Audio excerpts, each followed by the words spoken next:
ان الذین آمنوا وعملوا الصالحات اولئک هم خیر البریہ۔ صدق اللہ العظیم وصدق رسولہ النبی الکریم۔ ان اللہ وملائکتہ یصلون علی النبی یا ایہا الذین آمنوا صلوا علیہ وسلموا تسلیما۔ الصلاۃ والسلام علیک یا سیدی یا نبی اللہ وعلی آلک واصحابک یا حبیب اللہ۔ حمد و صلاۃ کے بعد آج یکم محرم ہے، اسلامی سال کا پہلا دن ہے۔ اسلامی سال محرم سے شروع ہوتا ہے اور ذی الحج پہ ختم ہوتا ہے۔ اس بات کا بھی ضرور خیال رکھا کریں کہ ہمارا جو اسلامی سال ہے اس کا آغاز جنوری سے نہیں ہوتا، اس کا آغاز محرم سے ہوتا ہے اور اس کا اختتام دسمبر پہ نہیں ہوتا بلکہ اس کا اختتام ذی الحج پہ ہوتا ہے۔ اسلامی سال کا آج پہلا دن ہے، یکم محرم الحرام، امیر المومنین خلیفۃ المسلمین جانشین مصطفیٰ جبل استقامت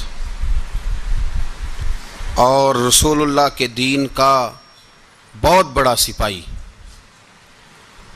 حضرت عمر فاروق رضی اللہ تعالی عنہ، جناب عمر کا نام صرف کام نہیں، حضرت عمر کا نام انقلاب برپا کر دیتا ہے۔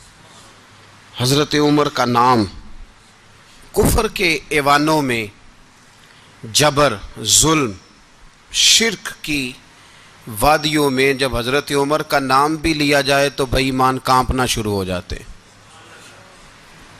حضرت عمر فاروق رضی اللہ تعالی عنہ، حضرت عمر معمولی شخص نہیں، معمولی آدمی نہیں۔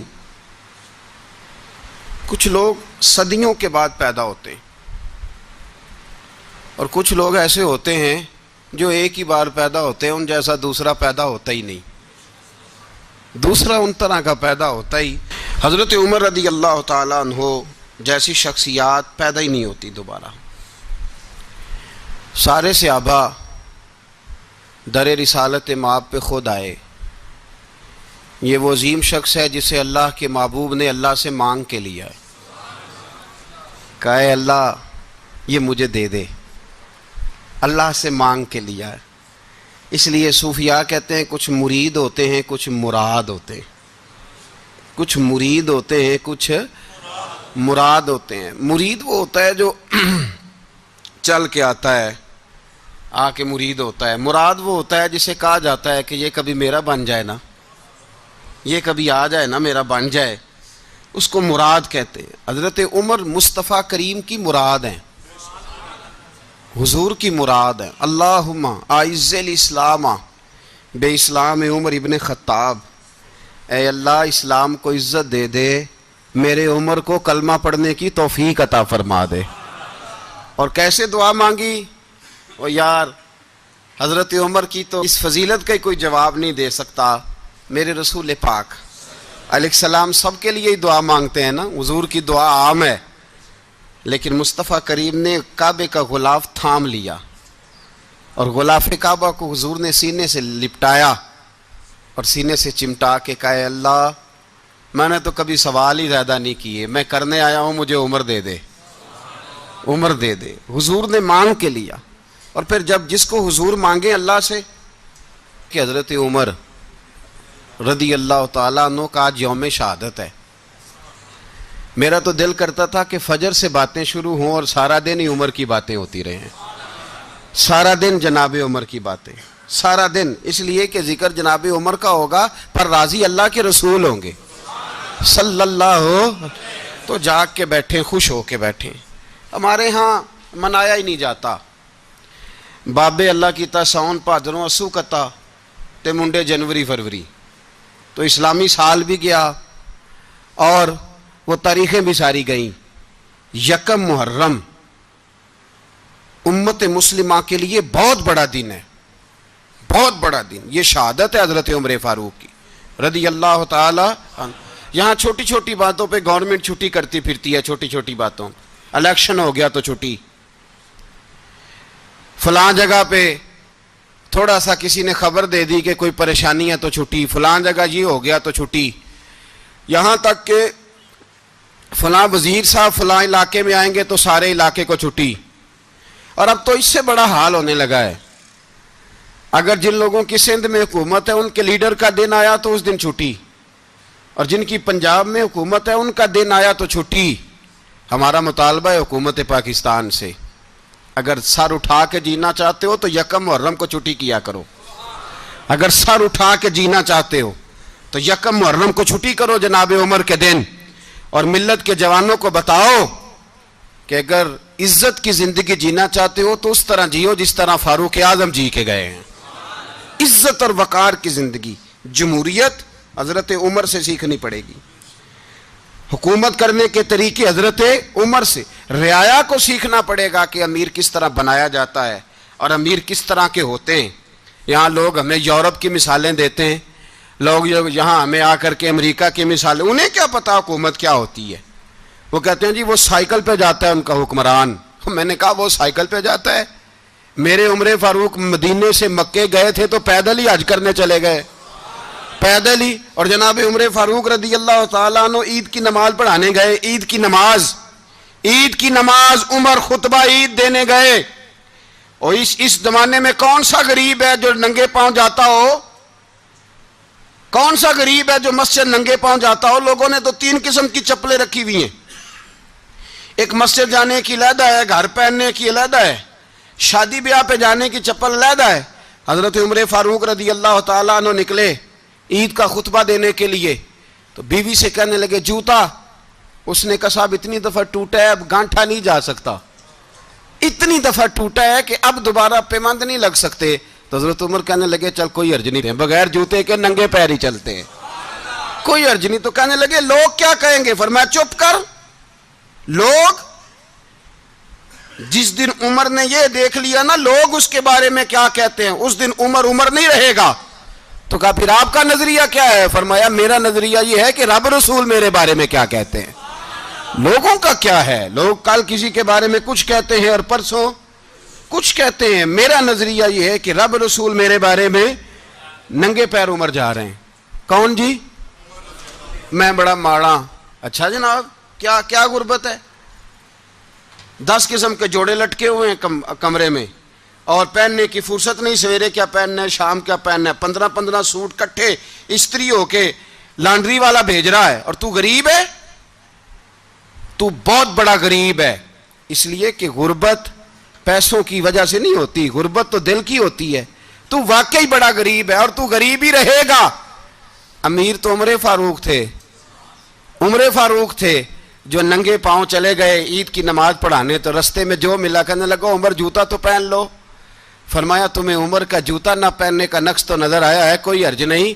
اگر عمر کو کبھی بتانا ہوا تو وہ والا نقص بتانا جو عمر کی سیرت میں پیدا ہو، کردار میں پیدا ہو، وہ والا نقص بتانا. یہ چھوڑو جوتے آتے جاتے رہتے. ننگے پاؤں گئے، پاؤں دھوئے، نماز پڑھائی، لوٹ آئے. او بھائی یہاں تو ہمارا بناؤ سنگار اترنا جتنی توجہ کپڑوں کی طرف ہے اتنی توجہ کبھی ہماری علم کی طرف ہوتی نا، جتنا ذوق شوق ہمارا بناؤ سنگار کی جانب ہے اتنا بناؤ سنگار کبھی ہمارا اخلاقیات کی جانب ہوتا تو معاملات بڑی حد تک سنورے ہوئے ہوتے. حضرت سیدنا فاروق اعظم رضی اللہ تعالی اپنی زندگی کو ترتیب دیا. ایک دن بھی خلافت نہیں مانگی اللہ سے. حضرت عوف بن مالک اشجعی ایک صحابی ہیں. حضرت عوف بن مالک رضی اللہ تعالیٰ عنہ فرماتے ہیں کہ جناب ابو بکر صدیق کا زمانہ تھا تو میں نے خواب دیکھا. میں نے خواب میں جناب عمر کو دیکھا اور میں نے دیکھا کہ کوئی کہنے والا کہہ رہا ہے کہ عمر وہ ہے کہ اللہ کے رستے میں کوئی اسے جتنا مرضی برا بھلا کہے یہ پرواہ نہیں کرتا. کس کے رستے میں؟ بولے سارے. اس کا مطلب ہے اللہ کے رستے میں لوگ برا بھلا بھی. قرآن مجید نے کہا وَلَا يَخَافُونَ لَوْمَةَ لَائِمٍ. کچھ لوگ ایسے ہیں جو برا بھلا کہنے والوں کی پرواہ تو پرواہ نہیں کرتے. آپ یقین کریں اگر پرواہ شروع ہو جائے نا تو دین کا کام ختم ہو جائے. نہ کوئی تقریر کرے، نہ کوئی تدریس کرے، نہ کوئی پیری مریدی کرے، ختم ہو جائے اگر باتوں کی پرواہ ہو. لیکن وہ پرواہ، حضرت عوف بن مالک اشجعی کہتے ہیں میں نے خواب میں دیکھا کہ عمر وہ ہے جو کسی کی پرواہ، اور دوسری بات میں نے یہ دیکھی کہ عمر خلیفہ بنے گا، اور تیسری بات میں نے خواب میں یہ دیکھی کہ عمر شہید بھی کیا جائے گا، عمر شہید بھی ہوگا. یہ میں نے 3 باتیں خواب میں دیکھی. فرماتے ہیں میں نے آ کے خواب حضرت ابو بکر صدیق کو سنائی، وہ خلیفہ تھے. وہ کہنے لگے ٹھہر جا، میں عمر کو بلاتا ہوں، اس کے سامنے دوبارہ سنانا. اس کے سامنے، فرماتے ہیں میں نے بلایا حضرت عمر فاروق کو، آ کے بیٹھے. خواب شروع ہوا کہ ایک بات تو میں نے یہ دیکھی کہ آپ ملامت کرنے والے کی پرواہ نہیں کرتے، دوسرا آپ خلیفہ بنے گے. جناب عمر کہنے لگے چپ کر، ابو بکر کے سامنے ہی کہہ رہا ہے، چپ کر، خلیفہ کے سامنے ہی کہہ رہا ہے. تو حضرت ابو بکر صدیق کہنے لگے عمر اسے کہنے دو، مجھے لگتا ہے رب کی رضا یہی ہے کہ میرے بعد اگر مصطفیٰ کا منبر ملے تو عمر کو ہی ملے، اسے کہنے دو. یار یہاں تو لوگ ڈینگے مارتے ہیں، یہاں تو لوگ دعوے کرتے ہیں میرے سامنے فلانے کو بھی بٹھاؤ، فلانے کو بھی بٹھاؤ، اس کو کیا پتا، اس کو کیا پتا. یہ تو بڑکے مارنے کا دور ہے. حضرت عمر رضی اللہ تعالیٰ عنہ کو تیسری بات کہی. حضرت عوف بن مالک نے کہا اب شہید کیے جائیں گے، میں نے خواب دیکھی ہے.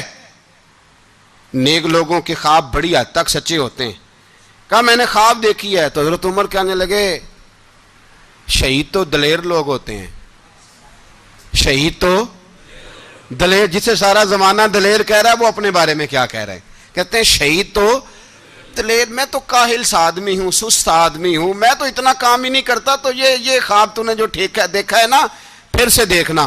تو ابو بکر صدیق فرمانے لگے عاجزی نہ کر، انکساری نہ کر، تو جو کہہ رہا ہے ٹھیک کہہ رہا ہے، لیکن مجھے سن کے شکر بھی ہوا ہے اور افسوس بھی ہوا ہے. افسوس اس بات کا کہ تیرے جیسا بطل عظیم چلا جائے گا، اور شکر اس بات کا کہ رب تجھے زندگی بھی اعزاز والی دے گا، اور شہادت کی موت دے کے اللہ تجھے موت بھی عزت والی عطا فرمائے گا. اللہ موت بھی تجھے عزت والی دے گا، تجھے کاہلوں جیسی موت اللہ. حضرت فاروق اعظم رضی اللہ، او بھائی یہاں تو اس زمانے کا سب سے بڑا مسئلہ پروٹوکول ہے. لوگوں کو پتہ ہوتا ہے کامل پیر ہے، کامل مرشد ہے، لوگ نہیں جاتے. میں کسی کا مرید ہو جاؤں، میرا پروٹوکول کدھر گیا؟ پتہ ہوتا ہے یہ کامل استاد ہے، میں اس کے پاس بیٹھوں گا تو میری تربیت کرے گا، لیکن لوگ شاگرد نہیں بنتے. میں کدھر گئی؟ یہ جو پروٹوکول کی مصیبت ہے نا، اس نے بڑے بڑے لوگ زیرو کر دیے، بڑے بڑے لوگ.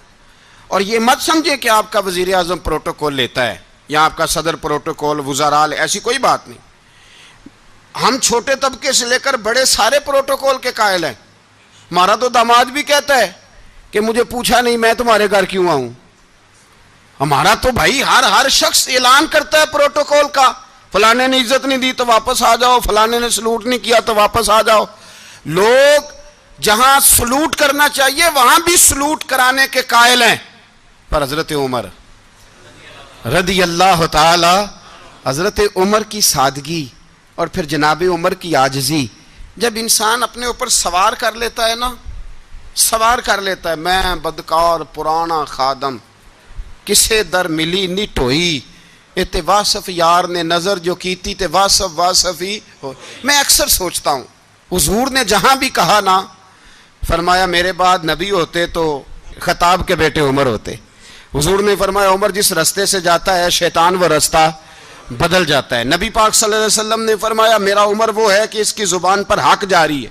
حضور علیہ الصلوۃ والسلام نے فرمایا 950 سال حضرت جبریل میرے عمر کی شان بیان کریں تو ان کی عظمت ختم نہیں ہوتی.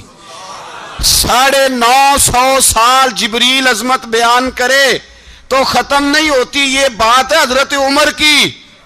اور فرمایا عمر ابو بکر کی نیکیوں میں سے ایک نیکی ہے. یہ شان ہے اب عمر فاروق رضی اللہ تعالیٰ عنہ کی. حضور نے فرمایا میرے بعد نبی ہوتے تو عمر ہوتے. جس گلی سے عمر آئے شیطان رستہ بدل جائے. میرے عمر فاروق کی شان 950 سال بیان ہو تو ختم نہ ہو. عمر کی زبان پر اللہ حق بیان کرتا ہے، جو عمر کہتا ہے وہی رب کر دیتا ہے. حضور ساری زندگی فضیلتیں بیان کرتے رہے، عمر جواب میں کیا کہتے ہیں؟ کوئی بتائے نا کہ یہ والی حدیثیں کبھی عمر نے بھی روایت کی ہوں کہ حضور نے میرے بارے میں یہ کہا ہے؟ یہ روایتیں وہ روایت نہیں کرتے. ان سے جب لوگ کہتے عمر تیری بڑی بات ہے تو عمر رو پڑتے، کہتے میں تو اونٹ چرانے والے باپ کا بیٹا ہوں، میں تو اونٹ چرانے والے باپ کا بیٹا. اونٹ چرا، اس سے آگے عمر گئے ہی نہیں ساری زندگی، اس سے آگے لفظ ہی نہیں ادا کی. اور میں تو بھائی اونٹ چرانے والا، میرا باپ تو اونٹ چرایا کرتا تھا، 10 اونٹ تھے، میری ڈیوٹی ہوتی تھی، سنبھالے نہیں جاتے تھے، ابا ڈنڈوں سے مارتا تھا. ساری زندگی عمر حج کرنے گئے، ایک خشک تنا کھجور کا عمر فاروق رضی اللہ تعالیٰ عنہ نے اس کو اپنے کلاوے میں لیا، رونے لگے. لوگوں نے کہا عمر کیا ہوا؟ فرمانے لگے یہاں میں اونٹ چرایا کرتا تھا، یہاں میں اونٹ چراتا تھا، 10 اونٹ سنبھالے نہیں جاتے تھے. دیکھو رسول اللہ کی شان، آج ساری امت چلانے کا طریقہ عطا فرما دیا ہے. ساری نظریے سے پیار. یار پیسہ کس کو برا لگتا ہے؟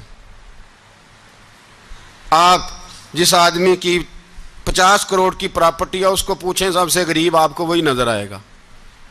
وہ کہے گا میں ٹائٹ ہوں، حالات بڑے. میں کئی باری پوچھے انہوں نے، میں کہتا ترجمہ بھی 10 چھڑوں کی ہمیں تو سمجھ نہیں آتی. اور ٹائٹ حالات کون سے ہوتے ہیں جی؟ جس آدمی کا کروڑوں میں کاروبار ہے نا، اس کو آپ چھیڑے وہ رونے لگ جائے گا، رونے. تو کئی میں نے ایسے دیکھے ہیں کرائے کا مکان ہے، ان سے پوچھیں صاحب کیا حال ہے، تو کہتے ہیں جتنی اللہ نے شان والی زندگی ہمیں عطا کی ہے کسی کو نہیں دی ہوئی. اس کا مطلب ہے خوشی بھی یہی ہے اور غم بھی یہی. اندر سے خوشی ہے، اندر سے ہی. تو نے اگر راضی رہنا ہے تو ادھر سے رہنا ہے، ناراض رہنا ہے تو بس اپنے آپ کو خوش رکھے گا تو ہو جائے گا. سارے صحابہ مل کے آئے، کہنے لگے عمر فاروق سے کہنا ہے نبی پاک کے زمانے میں تو ظاہراً غربت تھی، ابو بکر کے دور میں بھی غربت تھی، اب تو بڑا مال ہے. عمر سے سفارش کرو کہ عمر نیا کرتا پہنا کرے. ملکوں کے سفیر آتے، عمر وہی پھٹی پرانی چادر اوڑھ کے اور وہی کئی جگہ پہ پیوند لگے سوٹ پہن کے سفیروں کے سامنے بیٹھ جاتا ہے. عمر کو مشورہ دو. طے ہو گئی بات. سب نے جب مشورہ دے لیا تو سارے کہنے لگے یہ بتاؤ شیر کی مونچھ کو ہاتھ کون لگائے گا؟ کہنا کس نے ہے؟ بندہ بھی تو ڈھونڈو نا. نے کہا جناب میرا یہ خیال ہے کہ مولا علی شیر خدا کہیں گے، کیونکہ جس شخص کی عمر کو سب سے زیادہ حیا کرتے دیکھا وہ شیر خدا مولا علی ہیں رضی اللہ تعالی. علی کہیں گے اس لیے کہ جناب علی تو کئی دفعہ جب گفتگو کرتے تھے تو حضرت عمر چپ کر جاتے تھے اور فرماتے تھے علی نہ ہوتا تو میں ہلاک ہو جاتا. تو کہا علی سے کہو. جناب علی شیر خدا کو بلایا. کس کام کے لیے جی؟ اللہ اکبر. یہ ذرا آپ نے اس دور پہ اس بات کو ذرا کہا جناب ان سے کہیں کہ زیادہ نہیں، ایک کرتا نیا پہن لے. سفیر آتے ہیں، وزیر آتے ہیں تو ایک کرتا نیا پہن لے. حضرت علی کو بلایا. آپ فرمانے لگے کوئی اور بات ہوتی تو میں کہہ دیتا، یہ والی میں نہیں کہہ سکتا. کوئی اور ہوتی تو میں عمر کو کئی دفعہ کہہ دیتا ہوں، جلال میں بھی تو سن، یہ والی میں نہیں کہہ سکتا. میں تمہیں ایک مشورہ دیتا ہوں. کہا وہ کیا؟ کہنے لگے سید عائشہ صدیقہ سے کہو، وہ مومنوں کی ماں ہیں، عمر ٹالے گا نہیں. اماں جی سے جا کے کہا اماں جی نیا کرتا عمر سے کہیں پہن لیں. وزیر آتے ہیں، بڑے بڑے لوگ، تو چلو کوئی حرج نہیں. اماں جی نے کہا اچھا کوئی بات نہیں میں بلا لیتی ہوں. جناب عائشہ نے پیغام بھیجا. جب خادم نے کہا نا مصطفیٰ کے گھر سے پیغام آیا ہے، تو 20 لوگ بیٹھے تھے. عمر کانپتے ہوئے اٹھے، کانپتے دوڑے. حضرت عائشہ پردے میں تھی تو فرماتی ہیں عمر اتحیات کی حالت میں بیٹھ گئے. کہا اماں جی دیر تو نہیں ہو گئی مجھے آنے میں؟ کہا نہیں ٹائم پہ آ گئے ہو. کس لیے بلایا تھا؟ کہا عمر دیکھو غربت کے معاملات اور ہوتے ہیں، جب اللہ آسانی دے تو کوئی چیز استعمال کرنا حرام نہیں ہوتی، اگر حرام ہے تو بتاؤ. کہا نہیں اماں جی حلال ہی ہے. تو فرمایا پھر اتنے سفیر آتے ہیں، مشیر آتے ہیں، اب تو مال غنیمت بڑا آتا ہے، ڈھیر لگ جاتے ہیں مسجد میں، تو چل ایک نیا کرتا تم بھی پہن لیا کرو. اور آپ نیا کرتا پہنو گے تو دھاک بیٹھے گی غیروں پر. تو صحابہ کا مشورہ ہے کہ آپ نیا لباس پہنیں. اماں جی کہتی ہے میں نے حکم دیا تو عمر چپ کر گئے، گردن جھک گئی. تھوڑی دیر کے بعد سیدنا عمر فاروق نے سر اٹھایا تو داڑھی پہ آنسو گر رہے تھے، رو پڑے، کہنے لگے پاک محبوب کی پاک بیوی، جیسے حکم کرتی ہو میں حاضر ہوں، پر مجھے وہ والا لباس پہنانا جو میرے مصطفیٰ نے پسند فرمایا ہے۔ اگر یہ رنگ رسول پاک کا ہے تو میں حاضر ہوں، اور اگر نبی پاک کا نہیں تو پھر جیسے آپ حکم کریں۔ جناب عائشہ کہتے ہیں عمر روئے تو میں زیادہ روئی، میرا پلو بھیگ گیا آنسوؤں سے۔ میں نے کہا عمر آپ جائیے۔ عمر یوں نکلے تو جو صحابہ کھڑے تھے وہ کونے میں تھے، سارے آ گئے، کہا اماں جی کیا بناؤ؟ فرمایا بھائی تم سب جو باتیں کہتے ہو وہ اپنی جگہ ٹھیک ہیں، پر عمر جو بات کرتا ہے وہ سب سے زیادہ ٹھیک ہے۔ عمر جس پہلو پر بات کرتا ہے وہ، یار ایسی عاجزی، ایسا رنگ، ایسا انداز، ایسا طرز حیات، ایسی زندگی۔ اولاد کے معاملے میں لوگ بزدل ہو جاتے ہیں، بزدل، پر حضرت عمر کا بیٹا مصر گیا، وہاں سے کمائی کر کے لایا، تجارت کرنے گیا، لاکھوں کا مال۔ کون سا باپ ہے دنیا میں جس کا بیٹا باہر سے پیسے لے کے آئے تو ابا تفصیل پوچھے کہ بیٹا کہاں سے کمائے، کہاں سے لایا، کتنے ملے، کیوں آئے؟ کون سا باپ تفصیل پوچھتا ہے؟ ابا تو کہتا ہے لا صحیح، اور تعریفیں کرتا ہے میرا بیٹا بڑی کمائی کرتا ہے۔ کبھی پوچھا ہے اس سے کہ ڈیوٹی صحیح دیتا ہے کہ نہیں؟ کبھی پوچھا ہے کہ تو ایمانداری کی روزی لاتا ہے کہ حرام کی کماتا ہے؟ یہ باپ کی ذمہ داری ہے، یہ اماں کی ذمہ داری ہے۔ پھر کہتا ہے بیماری کیسے آ گئی، پریشانی کیسے آ گئی؟ تو نے کبھی سوال کیا اپنی اولاد سے؟ حضرت عمر فاروق رضی اللہ تعالیٰ عنہ کا بیٹا مصر سے پیسے کما کے لایا تو جناب عمر نے بلایا، فرمایا بیٹے اتنی تو تیرے پاس راس ہی نہیں تھی، تھوڑے سے تو پیسے لے کے گیا تھا، اتنی کمائی کیسے ہو گئی؟ اتنے تو پیسے نہیں تھے صاحب، کہاں سے کمائی لائے؟ اس نے کہا ابا جی وہ جو میرے چچا ہے نا مصر کے گورنر، آپ کے دوست، انہوں نے میری مدد کی ہے۔ فرمایا جتنے لوگ گئے تھے سب کی ہے مدد اس نے؟ کہا نہیں صرف میری کی۔ فرمایا تیری کیوں کی؟ تیری کیوں کی؟ کہا حضور آپ کے دوست ہیں۔ فرمایا چپ کر، حضور انہوں نے مجھے اتنے پیسے دیے، میں نے کاروبار میں ڈالے تو نفع آیا تو میں ان کی رقم دے کے۔ فرمایا خاموش ہو جا، باقی جتنے لوگ گئے تھے سب کی مدد کی اس نے؟ کہا نہیں حضور صرف میری کی۔ فرمایا اس نے تیری مدد نہیں کی، اس نے خلیفہ کے بیٹے کی مدد کی، اس لیے کہ وہ خلیفہ کو اپنے حق میں نرم کر سکے۔ فرمایا آدھا مال تیرا ہے، آدھا مال غنیمت کا ہے، مال خزانہ کا ہے، مسلمانوں کا ہے، اس لیے کہ تو جو وہاں سے مال کما کے لایا ہے وہ اپنے باپ کے خلیفہ ہونے کی وجہ سے کما کے لایا ہے، لہذا رکھ ادھر۔ یہاں کہتے ہیں کدھر سے آیا، کیسے آیا، کون سا حساب دیں، کیا کریں؟ او بھائی حضرت عمر رضی اللہ تعالیٰ عنہ کا اپنی اولاد کے بارے میں یہ رنگ ہے۔ ایک جنگ سے نا خوشبو آئی، خوشبو بڑی مہنگی ہوتی تھی، عرب میں خوشبو آج بھی بڑی مہنگی ہے، وہ زیادہ استعمال کرتے ہیں۔ میری باتوں کی سمجھ آ رہی ہے میرے بھائیوں؟ بڑی مہنگی خوشبو تھی۔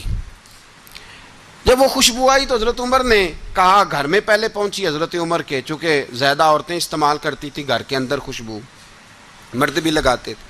حضرت عمر نے اپنی بیوی سے کہا، آپ کی زوجہ تو تھی وہ بڑی خوشبو کو پسند کرتی تھی۔ حضرت عمر نے اپنی زوجہ سے کہا کہ خوشبو لاؤ، میں نے ایک عورت کی ڈیوٹی لگائی ہے، وہ خوشبو تول کے نا تو حصہ برابر صحابہ میں بانٹ دے گی۔ تو آپ کی زوجہ کہنے لگی کسی بی بی کی ڈیوٹی لگانے کی کیا ضرورت تھی، میں جو موجود تھی میں بانٹ دیتی ہوں تول کے حصہ برابر۔ آپ نے فرمایا نہیں تو رہنے دے، وہ فلانی بی بی بانٹے گی۔ کہا حضور میں نے بھی بانٹنی ہے، میرے پہ کچھ حق ہے؟ آپ نے فرمایا نہیں تو تفصیل نہ پوچھ، تو خوشبو دے دے، کوئی اور بانٹے گی۔ خاتون خانہ تھی نا، کہنے لگی نہیں مجھے بھی آج آپ کو بتانا ہی پڑے گا کہ کوئی جو بانٹ سکتی ہے تو میں کیوں نہیں بانٹ سکتی؟ زوجہ کہتی عمر نے بات کی تو میری چیخیں نکل گئیں۔ حضرت عمر فرمانے لگے جب تو خوشبو بانٹے گی نا تیرے ہاتھوں کو بھی لگے گی، تیرے دوپٹوں کو بھی لگ جائے گی۔ اگر رب کریم نے مجھ سے سوال پوچھا کہ عمر خوشبو تو مسلمانوں کی تھی، تیری بیوی کے دوپٹے کو کیوں لگ گئی، تو میں اللہ کے حضور کیا جواب دوں گا؟ اگر اللہ نے یہ سوال کیا کہ تیری بیوی نے کیوں لگائی، وہ تو حصہ تھا مسلمانوں کا، تو نے تیری بیوی نے کیوں لگائی؟ تو فرمایا میں نہیں چاہتا کہ اللہ کے حضور مجھے اور تجھے باز پرس ہو، لہذا کسی اور کو بانٹنے دے۔ زوجہ روئی اور تڑپ کے کہنے لگی عمر مجھے لگتا ہے صبح قیامت بھی تیری بیوی ہونے کی وجہ سے اللہ مجھے جنت عطا فرما دے گا، تیری زوجہ ہونے کی برکت سے۔ بھائی یہ معیار رکھا، خدا کی قسم ایسا شخص تاریخ میں دوبارہ نہیں آیا۔ اتنا بڑا آدمی، اتنا بڑا شخص، اتنا بڑا آدمی، اور پھر رنگ یہ ہے کہ عمر 22 لاکھ مربع میل کا حکمران، 22 لاکھ، اور کھجور کے درخت کے نیچے مٹی کا ڈھیلا لے کے سو گئے ہیں، پرواہ کوئی نہیں، کوئی مسئلہ ہی نہیں۔ 2 غلام ساتھ بیٹھے تو ایک روٹی حضرت عمر نے گھر سے منگوائی، تھوڑا سا سرکہ، تو غلام کہنے لگے ہم نے بھی کھانی ہے۔ فرمایا کوئی حرج نہیں، روٹی کو پیٹ بھر کے کھانا ضروری تو نہیں، 3 حصوں میں بانٹ لیتے ہیں۔ ایک آدمی آیا ہوا تھا مصر کا رہنے والا ملنے کے لیے، اس نے پوچھا عمر کدھر ہیں؟ تو کہا وہ ادھر جاؤ مسجد میں بیٹھے ہوں گے، اور واپس آیا تو کہنے لگا وہاں تو 3 غلام بیٹھے ہیں، ایک روٹی بانٹ بانٹ کے کھا رہے ہیں، لگتا ہے کئی دنوں سے روٹی نہیں ملی۔ کہا 3 غلام تو کوئی نہیں، وہاں 2 ہی تھے، تیسرے تو امیر المومنین تھے۔ اس نے کہا نہیں نہیں 3 غلام ہیں، کپڑے بھی ایک طرح کے پہنے ہوئے ہیں، بلکہ 2 کے تو پھر صحیح ہیں، تیسرے کے تو زیادہ ماڑے ہیں، کپڑے بھی ایک طرح کے، کھانا پینا بھی ایک طرح کا، اور ان کا نشست برخاست بھی ایک طرح کی ہے، لہذا کوئی فرق نہیں۔ حضرت ابو ہریرہ کہتے ہیں میں لے کے آیا، اور جناب عمر کو جب میں نے کچی زمین میں تامت سمیٹ بیٹھے دیکھا تو میں رو پڑا۔ میں نے اس مصر سے آنے والے کو کہا تو اس کے جلوے دیکھ، اگر اس کی ذات میں اتنا حسن ہے تو محمد عربی کا مقام کیا ہوگا؟ یہ مقام غور ہے، مقام غور۔ 10 محرم کو لوگ دیگے پکائیں گے نا؟ نہیں پکانی ہے؟ کوئی بول دے نہیں، ہاں نہ نہیں کر دے، پروگرام بدلیا تو نہیں دی عید کی کہ وہی کام شروع ہویا ہے لات ٹائٹ ہونے والا۔ کیوں جی پکنی ہے نا دیگیں 10 محرم کو انشاءاللہ تعالی، ہم بھی پکائیں گے انشاءاللہ، یہاں بھی پروگرام ہوگا۔ تو 10 محرم کو جو دیگ پکنی ہے تو ایسا نہیں ہو سکتا کہ 1 محرم کو حضرت عمر کے نام کی بھی کوئی پک جائے۔ اگر امام حسن حسین کے نام کی دیگیں پکیں تو جو امام حسن حسین کے سے پیار کرنے والے ہیں، جو امام حسن حسین سے، ہم لوگوں نے بھی عجیب رٹا اپنایا ہے نا، ہم لوگ بات کا ایک پہلو دیکھتے ہیں دوسرا نہیں دیکھتے۔ حضرت امام حسن اور حسین کو بھی نبی پاک نے شہید کہا، اور جناب عمر کو بھی رسول اللہ نے خود شہید فرمایا، فرمایا شہید ہے، خود فرمایا اپنی زبان سے کہ یہ شہید ہے، خود میرا عمر شہید ہے۔ تو ان کے نام کی دیگ نہیں پکنی چاہیے، اس طرف نہیں ہماری توجہ ہونی چاہیے۔ اور اہل بیت نبو، یہ بات میں پہلے بھی کرتا ہوں، آج پھر کرنا ضروری سمجھتا ہوں، اہل بیت کا پیار، سن لو کان کھول کے، اہل بیت کا پیار اگر ہمیں کسی نے سکھایا ہے تو سیدنا عمر فاروق نے سکھایا ہے۔ اہل بیت نبوت کی محبت اگر کسی نے سکھائی ہے تو کس نے سکھائی ہے؟ بول کے بتائیے، حضرت عمر نے۔ اہل بیت کا پیار ہمیں حضرت عمر نے بول کر کے سکھایا ہے۔ بھائی یاد رکھیں، کسی کی طاقت نہیں تھی دم مارنے کی حضرت عمر کے سامنے، طاقت ہی نہیں تھی، کیسر و کسرا کانپ جاتے تھے، جرأت ہی نہیں کرتے تھے حضرت۔ اور ہمارے تو تعلقات بڑے ہیں نا غیروں سے۔ حضرت ابو موسیٰ اشعری رضی اللہ تعالیٰ عنہ فرماتے ہیں میرا منشی عیسائی تھا، وہ کاتب کہتے تھے وہ لوگ، میرا حساب کتاب عیسائی تھا۔ تو فرماتے ہیں ایک دن میں نے وہ سارا حساب کتاب لین دین کے حضرت عمر کو دکھائے تو فرمانے لگے جس نے لکھے ہیں اس کو بلاؤ۔ کہنے لگے حضور مسجد نہیں آ سکتا۔ کیوں نہیں آ سکتا؟ کہنے لگے وہ عیسائی ہے۔ کہتے ہیں حضرت عمر جلال میں آ گئے، آپ فرمانے لگے جنہیں رب دور کرتا ہے تم کیوں قریب کرتے ہو؟ جنہیں اللہ دور کرتا ہے۔ فرمایا تم غیروں کو اگر عہدے دو گے تو اپنوں کا کیا بنے گا؟ اگر تم غیروں کو عہدے دو گے تو اپنوں کا، یہ سوچ ہے جو آج برما کے مسلمانوں کے لیے بھی ضروری ہے۔ کہا اگر تم غیروں کو عہدے دو گے تو اپنوں کا۔ ہم نے غیروں کو عہدے دیے تو دیکھا نا اپنے کس طرح کاٹے جا رہے ہیں۔ غیروں کو جو عہدے دے دیے یارانے سارے غیروں سے، روز دعویٰ ہوتا ہے چین ہمارا سجن ہے، چین ہمارا دوست ہے۔ او بھائی دوست ہے تو اس سے کہو نا کہ برما تو تمہاری ایک چھوٹی سی ریاست ہے، چین کے بغیر تو وہ سانس بھی نہیں لے سکتا، اس کو کہو نا اس حکومت پہ دباؤ ڈالے۔ لیکن ہم لوگوں نے غیروں کو عہدے دیے تو اپنے پس گئے۔ حضرت عمر کہتے تھے ذمی کا ہم ادب کریں گے، ذمی کافر کا ہم، ایسا کافر جو مسلمان ریاست کو قبول کرے، بدامنی نہ پھیلائے۔ ایک آدمی کو آپ نے دیکھا آنکھوں سے نابینا ہے اور بھیک مانگ رہا ہے. تو حضرت عمر کو نظر آ گیا. فرمایا کون ہو؟ اس نے کہا میں یہودی ہوں. فرمایا بھیک کیوں مانگتے ہو؟ کہا جب تک تندرست تھا مسلمانوں کو جزیہ دیتا تھا, بوڑھا ہو گیا ہوں کیا کروں. حضرت عمر نے گھوڑے کی پشت پہ بٹھایا, کافر کو گھوڑے کی پشت پہ بٹھایا اور بٹھا کے مدینے لائے. حضرت علی شیر خدا وزیر خزانہ تھے. فرمایا علی اس کا وظیفہ جاری کرو. کہا یہ کون ہے؟ فرمایا یہ یہودی ہے لیکن یہ ہمیں جزیہ دیتا رہا, بوڑھا ہو گیا بیچارہ, بھیک مانگنے پہ مجبور ہے, ہماری حکومت کے اندر رہتا ہے, اس کا پورا وظیفہ جتنا خرچہ اتنا وظیفہ لگاؤ.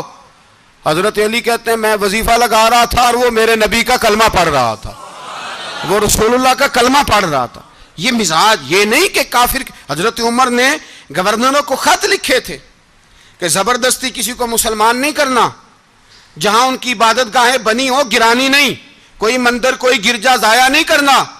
اسلام سب کو جینے کا موقع دیتا ہے, پر بے ایمانو ظالموں بدذاتو تمہیں یہ کہتا ہے کہ ہم تمہیں جینے کا موقع دیتے, تم بھی مسلمانوں کو جینے کا موقع دو. یہ جہاں بستے ہیں جہاں رہتے ہیں انہیں وہاں جینے کا موقع دو, انہیں بھی اللہ اکبر کہنے کا موقع دو, انہیں بھی قرآن پڑھنے کا موقع دو, انہیں بھی رسول اللہ پر درود پڑھنے کا موقع دو. ہمارے ملک میں عیسائی اپنی مرضی سے کھلے عام تبلیغ کرتے ہیں, یہاں تو چینل چلائے ہیں عیسائیوں نے. کسی مذہبی جماعت نے کبھی جلوس نکالا ہے کہ عیسائیوں کا چینل بند کرو؟ بولے نکلا ہے کہ نہیں نکلا؟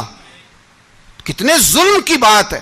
ہم جب غیر کو اتنا تحفظ دیتے ہیں, ہم نے دیکھا ہے, مجھے بیسیوں لوگوں نے عید پہ ٹیلی فون کیے کہ عیسائیوں کو قربانی کا گوشت دے لیں, مجبور ہیں جی, دروازے پہ آ گئے ہیں, ہمارے کام کاج کرتے ہیں.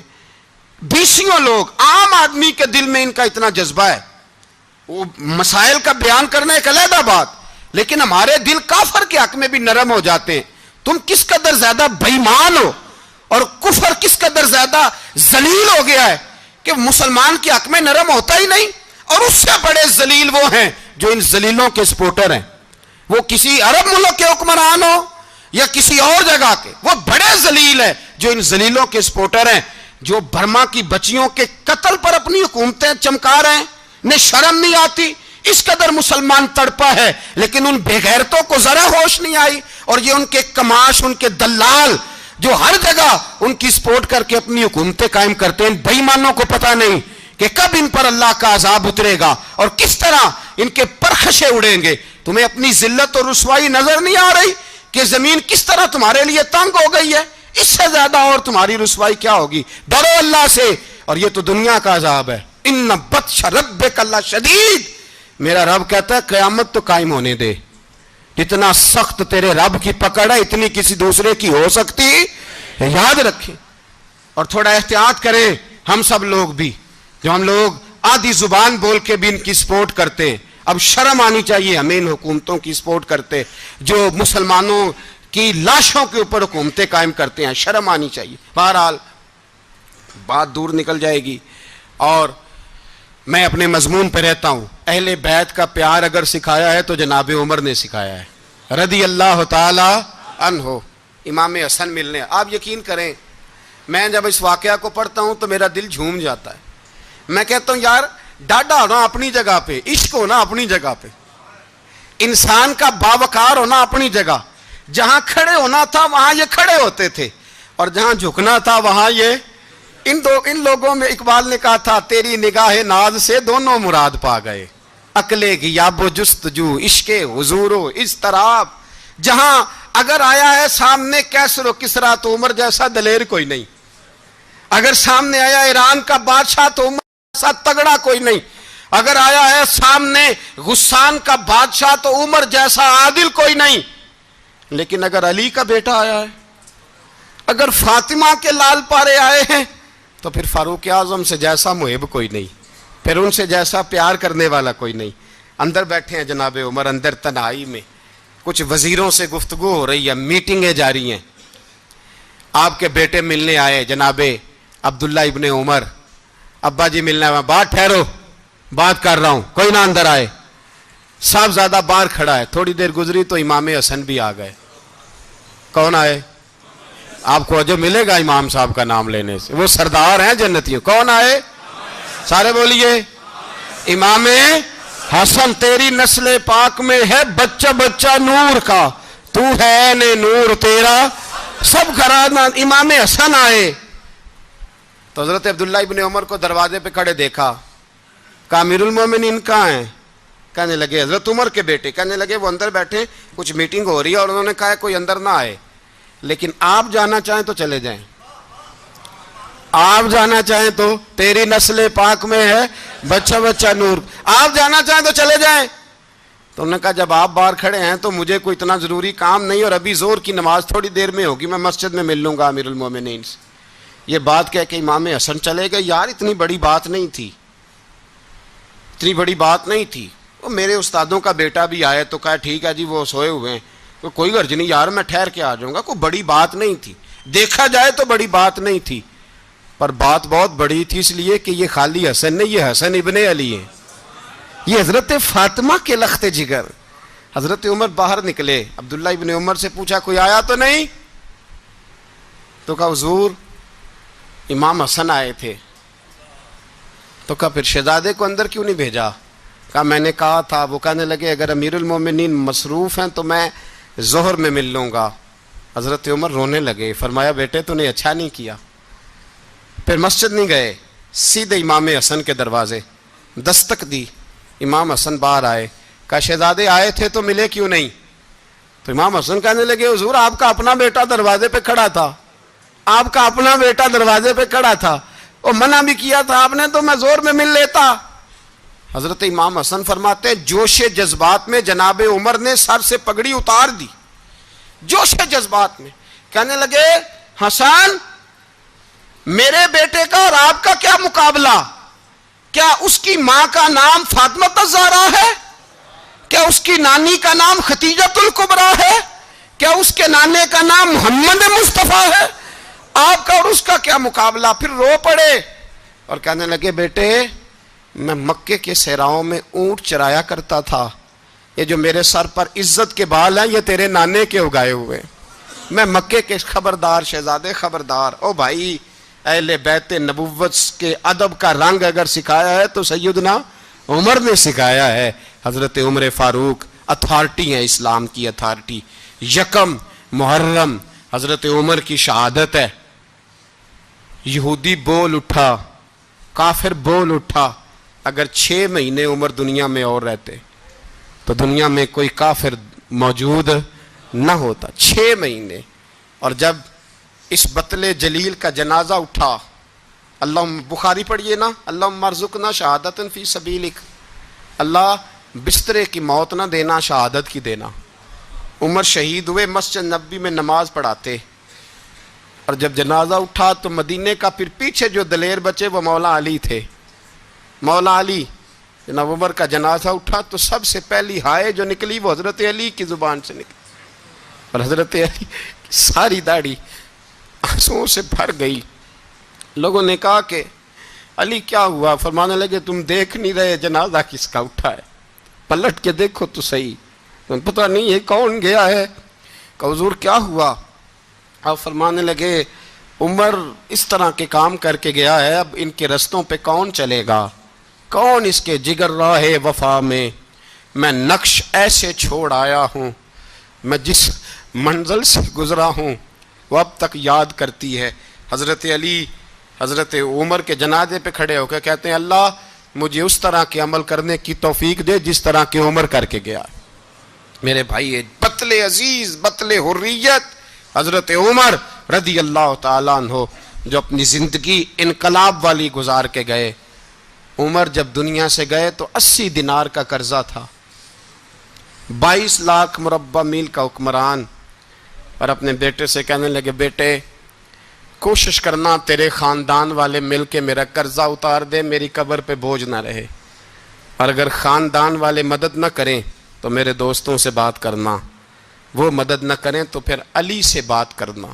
ان کا پیار آپس میں اتنا, اور تو اختلاف ثابت کر رہا. 80 دینار کا قرضہ چھوڑ کر حضرت عمر دنیا سے گئے, اور جاتی دفعہ کہہ گئے میرے بعد میرے بچوں کو حکومت کے مشورے میں بھی شامل نہ کرنا, حکومت کے مشورے میں بھی میری اولاد شامل نہ ہو. اتنا بڑا شخص اتنا بڑا رنگ دے کے یکم محرم کو جب عمر فاروق کا وصال ہوا تو بیٹے سے کہنے لگے اماں عائشہ سے جا کے کہو میرا بھی نبی پاک کے روزے میں دفن ہونے کو دل کرتا ہے۔ ایک قبر کی جگہ ہے اماں جی نے اپنے لیے رکھی ہے، بخاری حضرت عائشہ کے پاس صاحبزادے گئے، کہنے لگے اماں جی عمر کو زخم لگ گیا ہے، حالت بڑی پریشانی والی ہے۔ وہ کہتے ہیں اگر اماں اجازت دیں، سید عائشہ رو پڑی، فرمانے لگی کہ وہ اپنی قبر کی جگہ تو نہیں نہ کسی کو دیتا، پر عمر نے کمال ہی بڑا کیا، اسے کہو جاؤ گنبد خضرا میں قیامت تک جو مصطفیٰ پہ اور ابو بکر پہ سلام پڑھے گا وہ تجھ پہ بھی سلام پڑھ کے جائے گا، جاؤ میں نے جگہ دی۔ اعلیٰ حضرت فاضل بریلوی رحمۃ اللہ علیہ فرماتے ہیں وہ عمر جس کے آدھا پہ شیدہ شکر، اس خدا دوست حضرت پہ لاکھوں سلام، اس خدا دوست حضرت پہ۔ آپ یقین کریں ممبر پہ بیٹھا ہوں، حضرت عمر کا جب نام لیتا ہوں تو میرے وجود کے رونگٹے کھڑے ہو جاتے ہیں۔ حضرت عمر کی زندگی جب پڑھتا ہوں تو لگتا ہے خدایا ایسے شخص بھی دنیا میں آئے، ایسے لوگ بھی دنیا میں ہو کر گزرے، ایسا شخص بھی آیا جس نے دنیا ساری اسلام کی گرویدہ کر دی، اور وقت آیا تو چرواہوں سے معافیاں مانگ مانگ کے کہا کہ دیکھنا عمر کے بارے میں دل میں بات کوئی نہ رکھنا۔ اسی لیے قرآن نے کہا ان الذین آمنوا وعملوا الصالحات اولئک ھم خیر البریہ، فرمایا جو ایمان لانے کے بعد اچھے عمل کرے سب سے بہتر وہی ہے۔ دعا ہے اللہ ہماری نسل کو حضرت عمر کے نقش قدم کا مسافر بنائے۔ آخر دعوانا